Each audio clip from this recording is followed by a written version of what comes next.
congregation po ito na para po maglatag o magbahagi ng words of God ay aking gagawin po tapos po magpahayag. So ako po itatanggap po ng inyong mga tanong at ang tanging lamang pong aking ipangsasaro yung nakasulat sa aklat. Ngayon, kayo rin po ang ahatol kung ang aking babong mga pagsasaysay o paglalatag o yung mga pagsagot kung nakahahang pa yung sa aklat ng Panginoon Diyos. Kasi po, ako po naniniwala ang Biblia ay hindi po para sa lahat ng tao. Hindi po para sa lahat. Sapagkat aking din po nakita sa Biblia, meron pong nagbasa ng Biblia na walang takot sa Diyos, hindi nakarating sa pagkaalam ng katotohanan.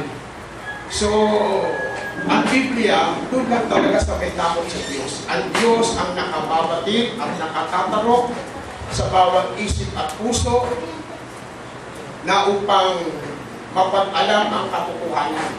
Kasi yan po ang layo ng Panginoong Diyos. Ngayon, yung tinatawag na kaisipan ng kapatid ng Francis, maganda po yun. Talagang meron po talagang mga end time. Doon lang sa message, sasabi ni Branham. Yan. Yun lang. Pagdating sa Biblia, umiiwas na. Hindi po ganun. Kasi po ako, paniniwala ko po, ang kapatid na Branham, hindi po siya nadatnan lamang po siya ng turo o ng sulat ng mga apostol. Kaya ang inyong malit-malit po ito, ang pangalan po na aking pong kinalalagyan, Church of God, Apostolic Doctrine. Yun po ang aming pinakasentro na sa kadahilanan po na kahit anghel ang mangaral na iba sa ipinangaral nila ay wala pong kaligtasan. So, ang magiging batayan ng kaligtasan o ng pagtuturo sa panahon ito ay yung nasa Biblia, yung turo ng mga apostol. Kasi maraming mga nagkiklaim na ang kanilang aral ay gayon din sa turo ng mga apostol. Datapwat, may utos na subukin ng bawat espiritu. Ngayon, ang sa pamagitan ng mga pagtatanong na pag-aalam, merong tinatawag na sabihin natin na may konting tama, pero marami ito. Kaya tutulong mo po sinabi ng bawat sa lahat ng ating makasamahan, kahit pa paano may tama. Ang Katoliko, may tama naman din silang aral na sinusunod eh. Lahat mga kapatid ko. Pero, mga kapatid, yung sa Diyos, pagdating na sa Biblia ang usapin, yung sa Diyos na sugo, walang kamalian. Ang turo. At yan din naman ay isinaysay ng mga apostol. So, ngayon, mga kapatid ko kay Kristo, kaya man po ako po ay gagamit po ng katuwiran po ng Panginoong Diyos. Kasi po, na ibig ko muna sana manalangin sa Panginoon. Palihintulutan po ninyo. Amen. Ngayon, kung ako po'y manalangin, alam ko ng kapatid na Francis, ng pagtuturo ng panalangin, nakalukok, nakataas ang pamay. Kaya ako muna po'y dadalangin, kasi ako paniniwala ko Diyos ko nagpupukas ng isip Siya po ang tagapagpukas At ako'y magsasalita lamang, kayo ang hatol, no? Sapagkat ako'y naniniwala naman kapag ang layo po natin doon sa totoong espiritu, mga kapatid, totoong espiritu ang pipilos dito. Walang sasabit ng kamalihang espiritu. Kasi yung kamalian ligaw yan Ligaw. tutukuyin po ng Biblia. Kaya ako muna po itutulog sa Panginoon Diyos.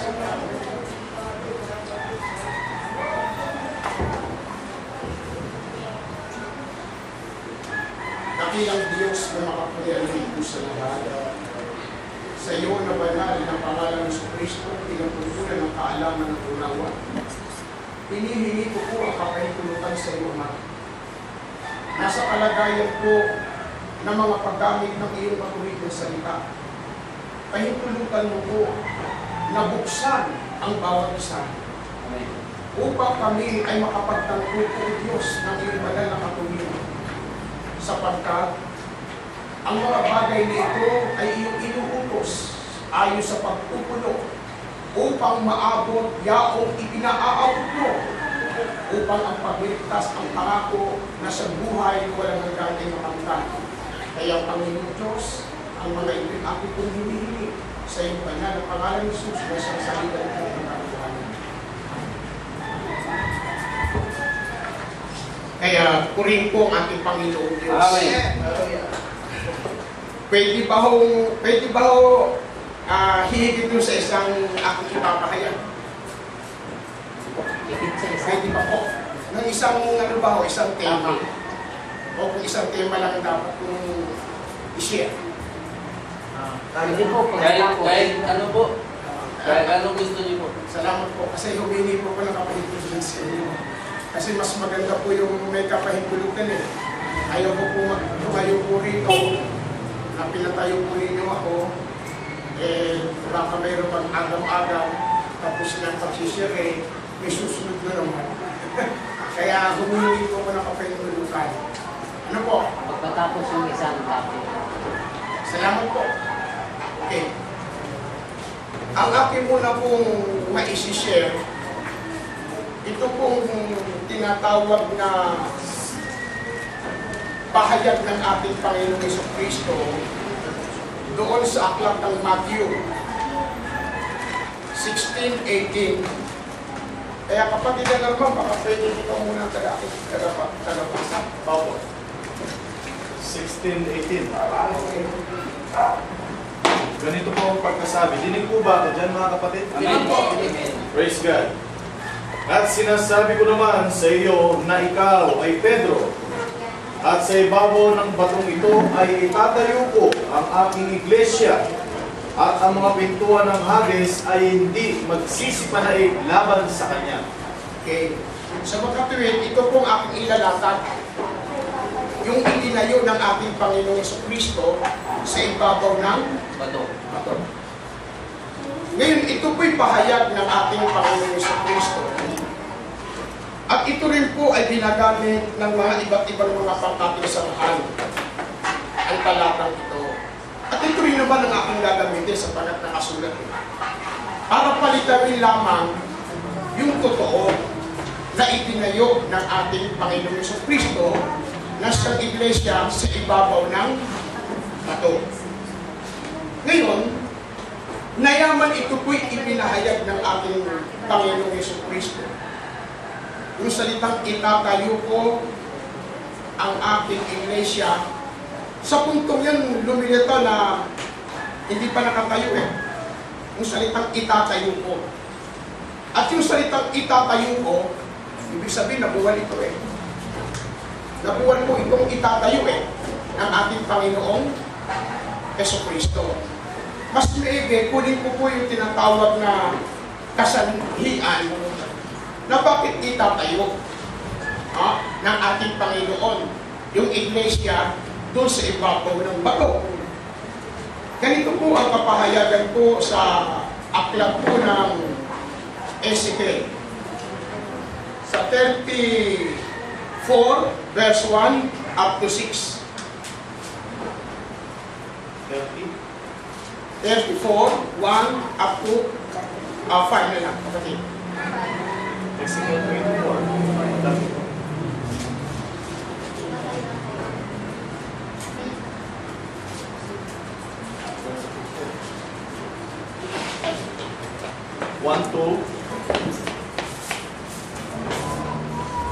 Ganito ang pagkasabi, At ang salita ng Panginoon ay dumating sa akin na nagsasabi, Anak ng tao, manghula ka laban sa mga pastor ng Israel.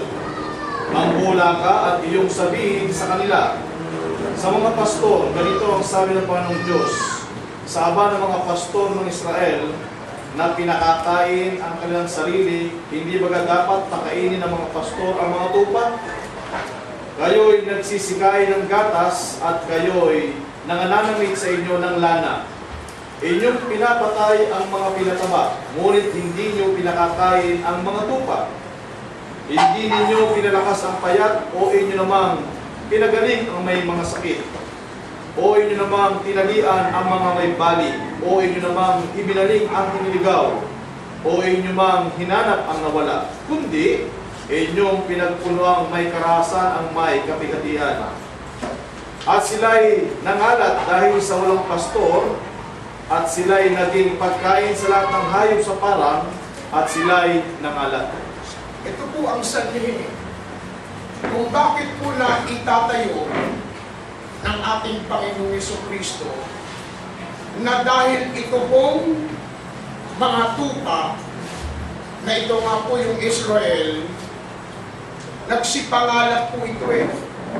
Dahil di umano, pinagpuluan po ng mga pastor ng Israel na may karahasan at may kahigpitan. At ang kanilang pinasasabsab yung kanilang mga sarili, hindi talagang totally na inaalagaan. Kaya nagsipangalap po ang mga tupang ito. Kaya yung salitang nagsipangalap, ito po ay yung salitang nangabuwali. Hindi po nakatayo. Ngayon, kung kukunin po natin po sa Biblia, isa rin po ito ang naging layon ng pagparito ng ating Panginoong Jesucristo. Sa aklat po ng John 11:52.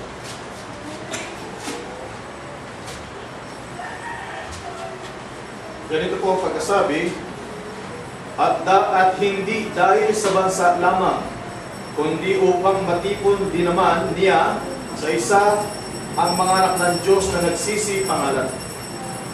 Ito po, mga kapatid ko, ito rin po ang layo ng ating Panginoong Jesucristo na upang tipunin din naman niya sa isa ang mga anak ng Diyos na nagsisipangalan. Ngayon, yung salita ng Panginoong Jesucristo kay Pedro, ikaw Pedro, sa ibabaw ng batong ito, itatayo mo ang aking iglesia.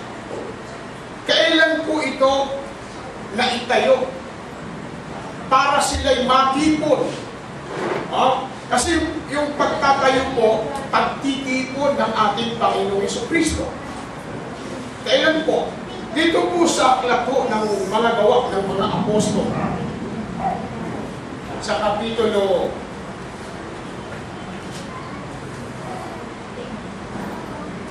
1, umpisahan po natin sa 1 hanggang 4.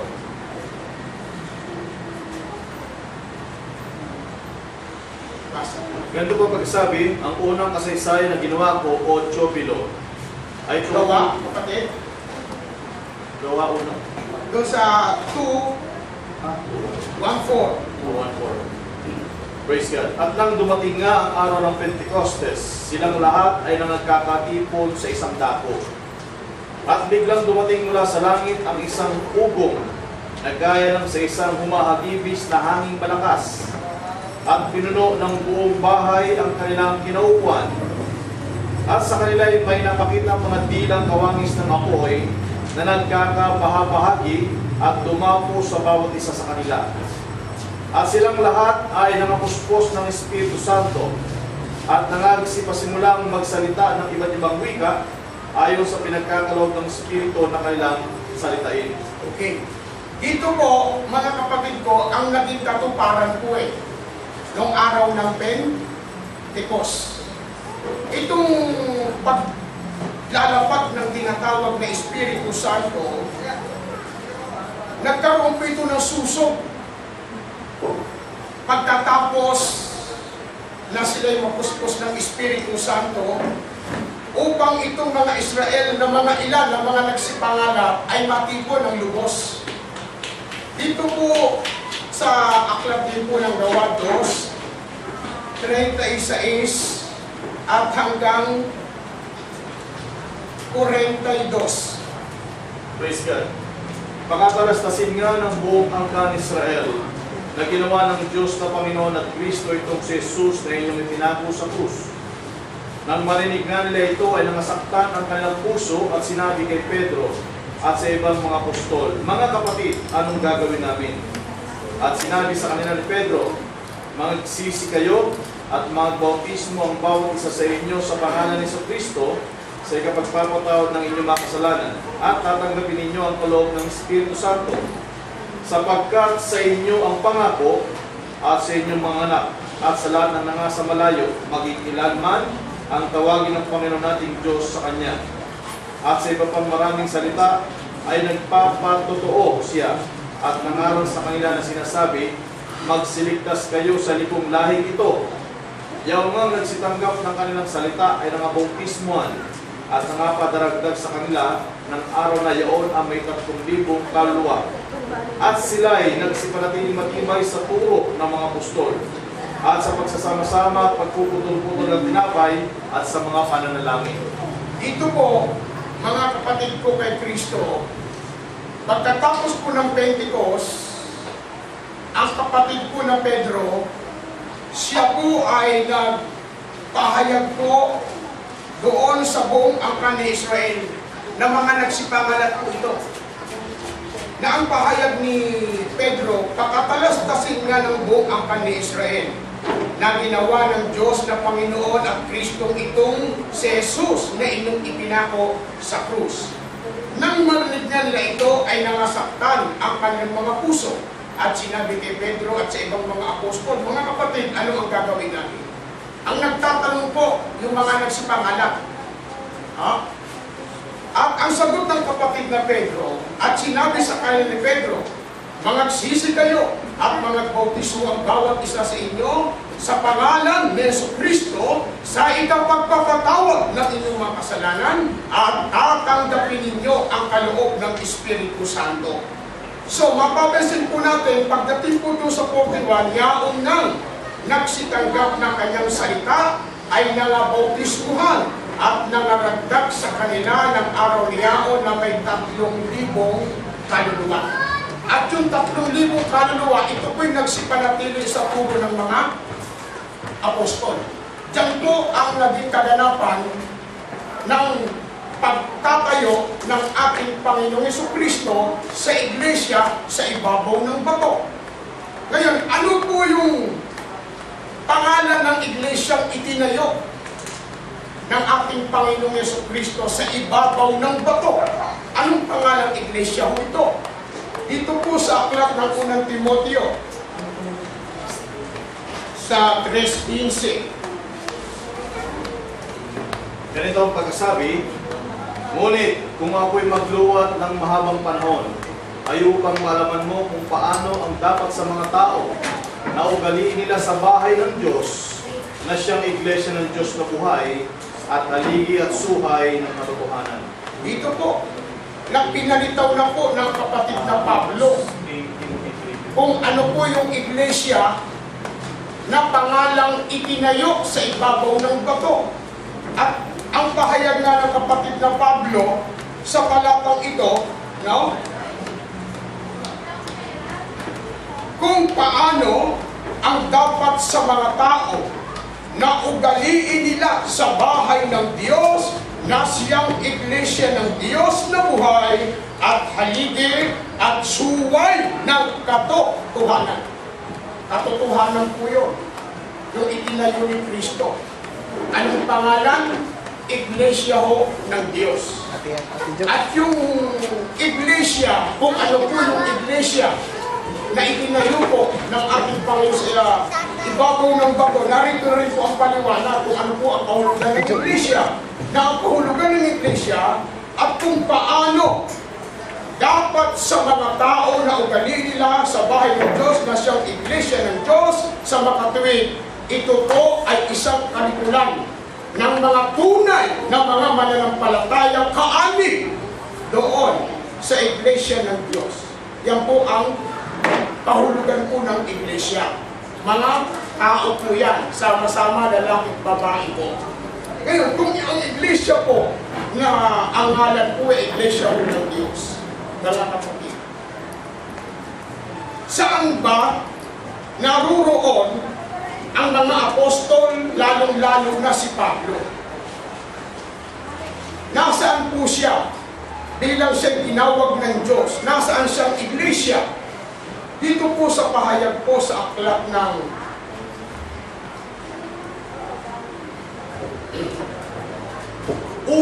ikalawang Korinto, sa Kapitulo 1, ang talatay 1.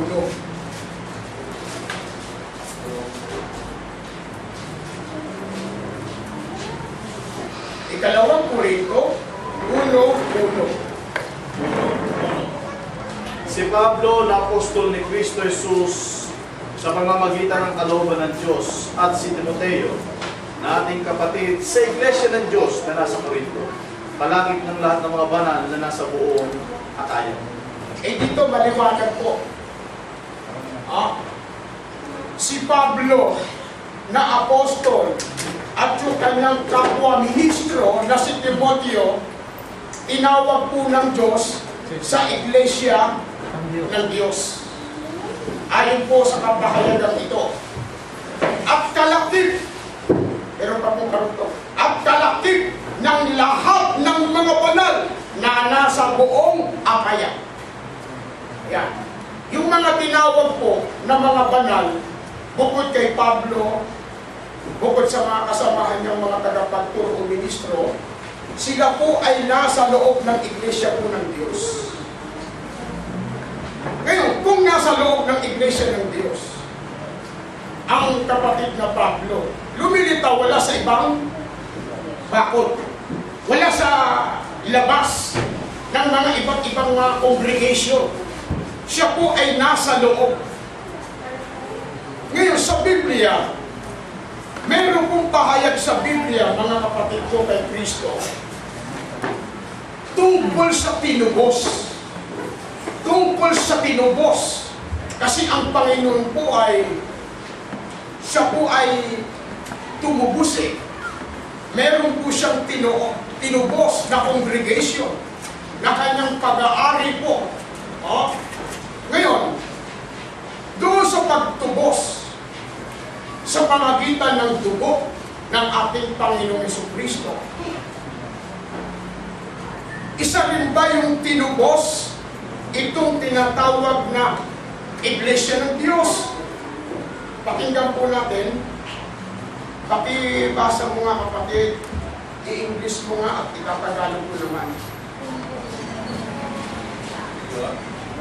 Gawa 20:28.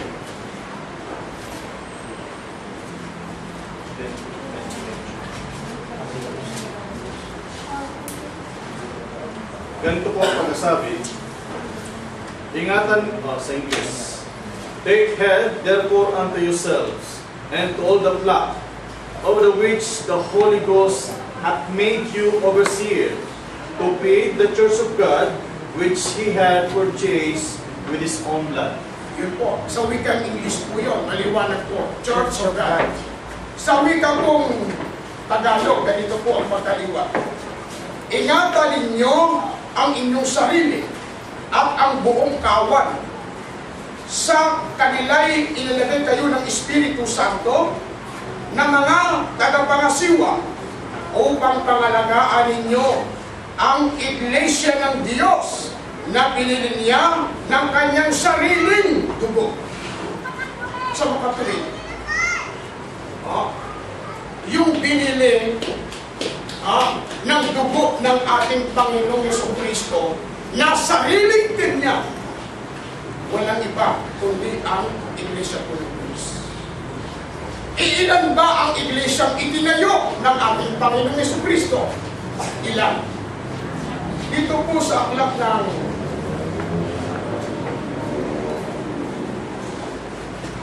Efeso. Ito po isang pagpapalutang po ng kapatid na Pablo ukol po sa kanyang kapahayagan. 4. May isang katawan at isang spirito, gaya naman ang pagkatawag sa inyo sa isang pag-asa ng pagtawag sa inyo. Dito po mapapansin po natin, may isang katawan. Binanggit po ni San Pablo, may isang katawan. Alin ba po yung binanggit ni Pablo na may isang katawan? Ano po yung katawan? Na may isang katawan. Ano po yung katawan na yun? Colosas 1:18. Ganito ang pagkasabi, at siya ang ulo ng katawan sa makatwid bagay ng iglesia, na siya ang pasimula ang panganay sa mga patay, upang sa lahat ng mga bagay ay magkaroon siya ng kadakilaan. Dito po, ipinapaliwanag na po ng kapatid na Pablo kung ano po yung isang katawan, na yung isang katawan sa makatwid bagay ang iglesia. Ngayon, ipaglingkod mo na po kung anong iglesia yan na iisa, isang katawan, na ito nga po ay ang iglesia ng Diyos. Ngayon, nayaman po ito ang itinayo ng Panginoon sa ibabaw ng bato. Kasi alam na po natin kung ano yung batong tinatatayuan ng iglesia. Yung batong tinatatayuan ng iglesia, yung pahayag ni Pablo sa unang Korinto 10:4. Basa po.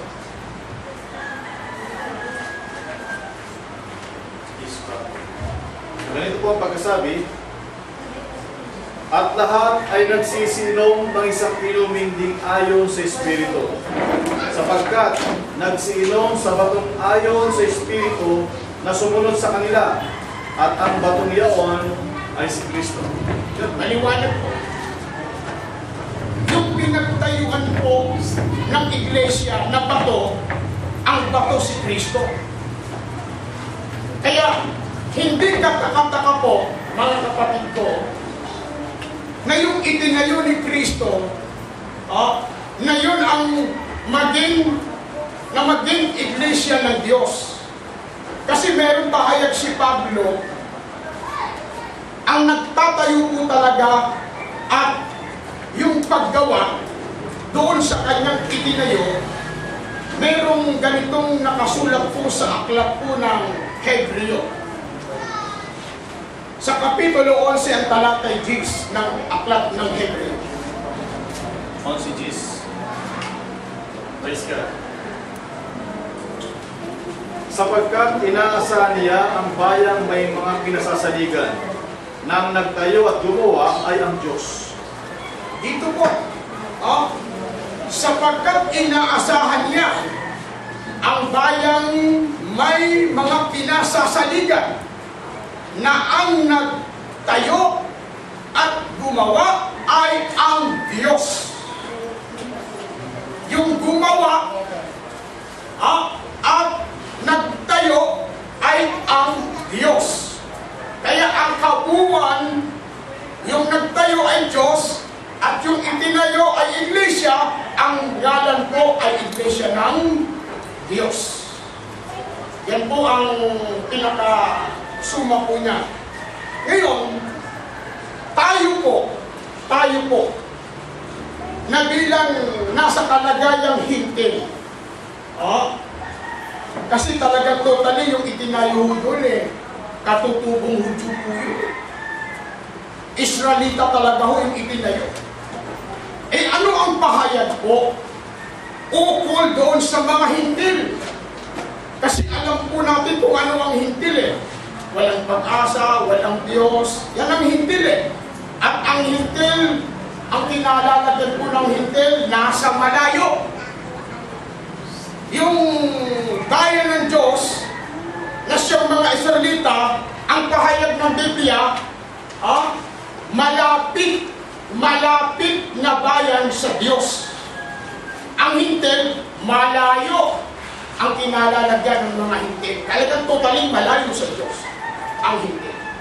Ngayon, bagamat ipinahayag ang hintil, walang pag-asa, walang tunay na Diyos, hindi na nauhulugan na sa pagparito po ng ating Panginoong Jesucristo na yung kanyang itinayo na iglesia sa ibabaw ng bato ay para lamang sa mga katutubong Hudyo yun.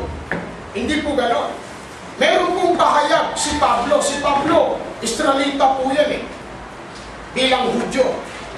Ngayon si Pablo, meron siyang pahayag ukol sa mga hindi. Ukol sa mga hindi.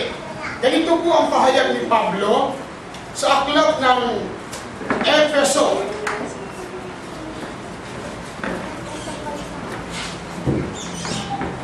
Sa kapitulo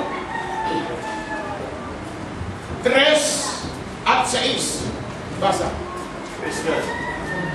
Na ang mga hintil ay mga tagapagmana at mga kasangkap ng katawan at mga may bahagi sa pangako na na kay Kristo Jesus sa pamamagitan ng Ebanghelyo. Dito po nagkaroon po ng pag-asa ang mga hintil. Ano ang sabi po ni San Pablo? Na ang mga hintil ay mga tagapagmana at mga kasangkap ng katawan. Alam na po natin kung ano yung katawan na yun. Yun po yung iglesia ng Diyos na itinayo sa ibabaw ng bato. Kaya, kung ang iglesia po ay nakatayo na, tayong mga hintil, ay hindi na marapat na tayo magtayo ng ganang ating mga sarili. Sapagkat yung totoong iglesia ng katotohanan, si Kristo ang nagtayo. At iisa lamang po yan. At ang tao hindi na marapat na magtayo para bagang sa bahay. Sa bahay, halimbawa doon sa literal na bahay, dapat alam po natin, yan